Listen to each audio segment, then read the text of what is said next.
艺人萧敬腾，老萧，昨天26日出席 Box 风云榜演唱会，并担任出场嘉宾，连唱3首歌曲，将现场气氛炒嗨。而他也提到，日前拱周杰伦、周董掏钱的趣事。周董似乎想以打球的场租费折抵13万元的围巾，让他开玩笑表示，8000元的场地费与围巾相差15倍。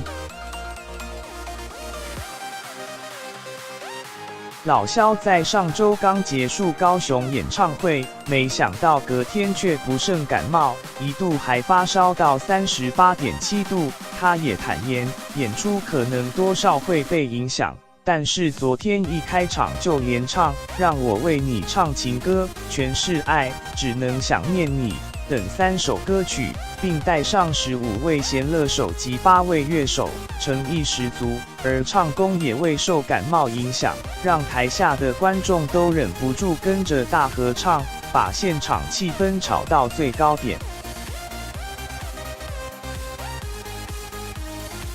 萧敬腾日前在 IG 上 PO 出在精品店买围巾，调出周杰伦霸气留言歌买给你，连五月天阿信也凑一咖喊话那我也可以吗歌，让周董瞬间多了很多弟弟。老萧昨天也开玩笑说尽量喊他哥哥，哥哥需要有高台。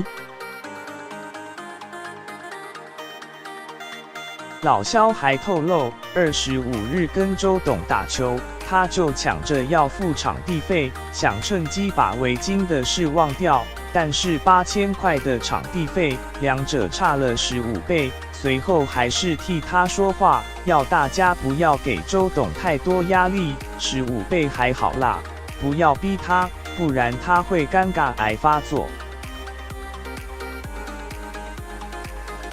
萧敬腾事后也好奇地问了媒体，阿信留的言为什么我一直找不到啊？媒体也开玩笑回应，你真的会用 IG 吗？老萧则表示自己很会 tag 及分享，我 hashtag 井号也没问题啊，逗趣回应也笑翻众人。实习编辑斜线许雅竹。